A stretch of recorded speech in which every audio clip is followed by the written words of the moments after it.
Morning! Hello, hello. Hope everybody has had a good weekend. It's me, Lauren, Offs.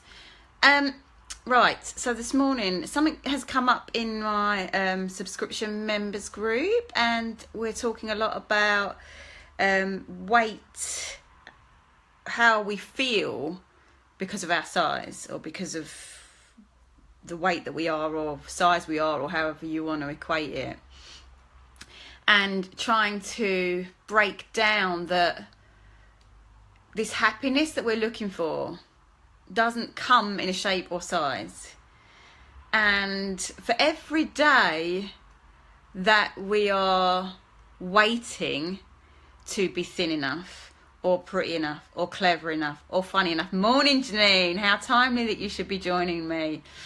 So, Janine, I'm just talking about this thing with happiness and weight, because weight is a massive thing for women.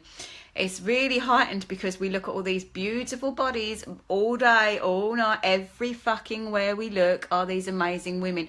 To the point that when I went to London with my daughter a few weeks ago, I said to her on the underground, right, I want you to look at every single billboard of women in bikinis, naked women. I want you to look at all these women. And I say the same thing to you then, Janine. I want you to look at all of these women. And then what I want you to do is look around you at everyone we see in London. And you tell me how many people you see in the real world that look like that. This is ideas of falsehood. This is bullshit. And we know this. I've just sat and written a blog about it, which I'm going to share as well, because I'm not very good at articulating when I go live like this, but I'll try to. These perceptions we have of ourselves, when we want to compare ourselves, when we want to see if we're worthy enough, when we want to see if we fit in enough, what we do is we compare ourselves to stories that we've heard or people that we've seen bombarded by in the media, and we make our comparisons there. But when we do that, we filter it through our own belief system. Our own belief system of how we look can really, stay with me, Janine, really fucking distort the way that we see ourselves. Like, really distort the way that we see ourselves. It's the same for anything. You know, you can see the most beautiful woman in the world and she could think she's the most disgusting. Body dysmorphia is a thing. You know, these are thoughts that we've created, inner belief systems. But majority of the time, our inner truths, our inner reference points, our belief systems. So when we're feeling like shit and we tap in and say, oh God, how worthy am I compared to all these Victoria's Secrets models, whatever, our brains will run away and come up with its own stories. Yeah, but listen, Janine, oh my God, you need to read the blog. Stop focusing on, but I'm fat. I want you to stop saying that right now. I want you to stop focusing on that right now. I want you to stop using that as your one descriptive word about yourself, and just listen to me for a minute. I'm fat, right? There are also plus size models who are fat and are shaking it for all they've fucking got. Rebel Wilson, she's got all the fucking confidence in the world. She's fat in terms of size, right? But she's fucking stunning and she's beautiful and she's funny and she's a fucking Hollywood star because she has got it all going on, regardless of the fucking size that she is. Regardless. Do you know why? Because she's choosing to focus on all her positive attributes and not being held back by the one thing that she defines as being bad. Now, when we're children, if you see a fat kid in the street, that fat kid's having a whale of a time. This is a mental state. This is not a conscious state. If you've been, right, I feel really passionately about this, Janine, because you can't see you the way that I see you, and that really fucking upsets me. It upsets me that you are giving so much of your fucking time and energy to the one attribute that you are choosing to focus on and ignoring and playing down every fucking positive thing about you that the outside world see. Please believe me when I say that the way we perceive ourselves could have been determined fucking years ago from stories that we've heard, from husbands who have cheated on us, from people who have told us we're not worthy. We have attached all of these bullshit fucking stories onto something about ourselves, and we have beaten ourselves with it again and again and again. So if you have ever You know, children that have been abused in any way, even if it is emotional abuse, will attach emotions to that experience, and that will haunt them forever until they call it out, until they say, I am not just a fat person. I am not a fucking thicko. I've got many of these stories myself. I don't have one GCSE to my name. I left school at 14 years old. I've got fuck all qualifications in fuck all anything. I'm hitting size 16. My teeth should have seen a brace. You know, we can all tear ourselves apart. Or you can choose to say, actually, fuck that shit. I am more than a qualification. I am more than a fucking dress size. I am more than my teeth. I am more than all of this. Because I bring good shit to the world. And because I am kind. And I am funny. And I am loving. And I am caring. And I am giving. And all of that weighs so much fucking more than the skin suit that we are carrying. This is just a fucking thing that walks us around in the world. What goes on inside of us is the shit that matters. That is what is attractive about people. Something I wrote in the Hi Grace, from childhood. Stories, we create ourselves, we create who we are based on stories that we've been fed through our lives. And because as children, you don't pick those stories apart and say, actually, is that really me? No, fuck it, that's not really me. You just take it on, that's you, because an adult's told you or whatever, someone you trust has told you, so that must be who you are. When you get to this point of life, when you start wanting to shed yourself and think, actually, I'm not the fucking person that they told I was. Yes, I carry a bit of fucking weight. Give a shit. Give a fucking shit. You know, in this blog that I've just written, if this weight issue is not a fucking state of mind, if it is as simple as doing exercise and eating less, we would all be a size 8. There would be no Weight Watchers, there would be no Slimming World, there would be no fucking Cambridge diet, because these things don't work for everyone. And why don't they work for everyone? Because it's in here that needs to be doing the work. Body dysmorphia is true, it's a real thing. The way we view ourselves is not how the rest of the world views us. Now you're crying. Good, fucking cry. Cry. Cry, Janine. I want you to really, really feel this on an emotional level. I don't want you hiding behind, but I'm fat. But I'm fat. But I'm fat. So am I. Does that stop me sitting here doing a fucking live feed to my phone? No, it's not going to stop me. It is in your brain, but you have to start listening. So let me just quickly... So this blog that I've written that I'm going to share, there was a couple of points in it that I wanted to... it's just the same old things. But, where have you gone? I've lost my phone. I just want to ask you this, right? If being attractive was all based on our body size, if being happy was all based on having enough money in the bank, if being happy was based on having enough friends or fitting in, all of this stuff, why the fuck is suicide not selective when it chooses people? Why are thin people killing themselves? Why are rich people killing themselves? Why are funny people, clever people, well-established people? Why does suicide pick on everyone? Because everybody views what they've got differently. This is all habits that have been formed. Do not believe for one fucking second that happiness sits in a size, a fucking financial situation, or any of that other shit. Because for every single day you're waiting to become a millionaire and win the lottery, or you're waiting to lose the extra weight, or you're waiting for this, that and the other. It's another fucking day of your very precious life that has been wasted. Really wasted. And what I also want you to do, and I said this in the group yesterday, in the subscription group, if this was your best friend and she was hurting like this and she was feeling like this, would you say, yeah, you're right, actually, you are a bit fat, to be fair, so maybe do something about that? Or would you say, oh my God, no, you're my best friend. You know, I love you regardless. I don't care what you look like. Our relationship is more than that. You got me on my high horse now, because I've just sat literally for like an hour writing this blog, and it's just brought it all to the fore, because I completely get it. I've tried every diet under the sun. I've been 13.5 stone and I've been 9 stone 3 in the space of 3 months. I'm now currently about 12 something. I've got cross-eyed, I've got crooked teeth, I've got frizzy hair, my tits hang down to my waist, I've got cellulite everywhere. After 4 vaginal births with episiotomies and stuff, it probably looks like a fucking car crash down there.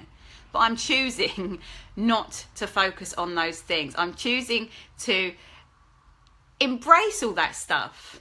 Embrace it, because that makes me me, and I want to be unique in this world, and I am, and that's okay. You know, it's another situation. I don't know if I should share. Someone I know, I'm not going to say what in relationship she is to me or anything. Someone I know is a size 8 who looks like she's just stepped off of Towie, who is absolutely immaculate, right? I went swimming with her. She put on her size 8 bikini. I put on my size 14 to 16, and she cried. And she didn't want to come out of the changing room because she felt so disgusting. Now, if that doesn't tell you it's a fucking psychological state, then I don't know what is, because I was out there wobbling it all and giving 0 fucks, really. But she was crying in the changing room in her size 8 bikini. I will be honest with you, Janine, because this is what we're here for. There's no point me sugarcoating this shit. I can sit there and empathise and, you know, say to you, okay, well, let's find a way to help you lose the weight. That's bullshit. It's bullshit. What has to come first? You can lose the weight. But this is where these diet plans work and stuff. Because they suck you in, and then they subliminally start working on your mindset in these groups. Like, you have to come to group, you have to come to group. Because that group, they're going to feed you. They're going to feed your self-worth. They're going to make you feel good. And that's the fucking secret to losing weight, is feeling good first. Do it so that you have so much damn respect for your body and so much fucking love for your body that you choose to treat it with respect, that you choose to take it out on a walk because your muscles enjoy it, that you choose to eat something healthier because it makes you feel like you're respecting your body more. When you love someone, you see their beauty so clearly. So if you love yourself, exactly. So learn to love you and you'll see their beauty because it's there. You have to look at yourself. You have to strip back every fucking story that you've heard about yourself. This is what I've had to do. This is the process that I've had to do. Strip it all back. Am I this? Am I that? Am I this that they said? Am I horrible because of this? And then ask yourself, be true to yourself. Are you unattractive because you've got a bit of extra weight? You know, or... Oh, Lauren, I've been through this myself. It's fucking horrible. My mum once asked me, how can I expect someone else to love me when I don't love myself? Exactly. I never understood this until about 2 years ago. You know, what we emit is what people see. Confidence is the number one attraction between us. Confidence. Like I said, Rebel Wilson, rocking. If you don't know who she is, she was in Bridesmaids, the big blonde girl. What else was she in? I can't think, but I absolutely idolise this woman, Rebel Wilson. You know, you look. The problem is there's not enough of them for us to see. They're all hidden away behind these emaciated Victoria's Secrets. Janine, I've never loved myself. I didn't even know what love was, my darling. I didn't know what love was, and that's what this journey is about. She is fucking hot, and if I ever had a girl, I'd call her Rebel, which I won't, which upsets me more that I can't call a child Rebel than not having any more children. Confidence is attractive. Humour is attractive. You know, intelligence is attractive. I'm bummed out of that, but that's all right because I bring other shit. But just, I'll leave that with you. You know, there are as many people with issues who are thin as there are who have issues who are big. The thing is, the fucking issues, not the size. So deal with the issues, learn to love yourself, which is what you're doing right now on your journey. And when you start to love yourself, you know, you just won't give a fuck. She is gorgeous. And exactly, love her funniness. She's hilarious. She gives 0 fucks. This is who I am. And I'm funny and I don't care. And it's back to that outside validation. When we look at ourselves size-wise and we're comparing ourselves to other skinnier people and thinking they've got it all, which they haven't, as we've just established, that's external factors. That's us looking for validation.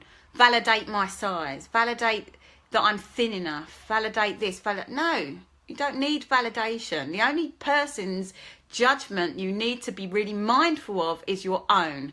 And when you are judging yourself in a negative way, stop that shit. Love yourself hard. And it's a real task to do, but this is what you're working on, and this is where the sweet stuff lies.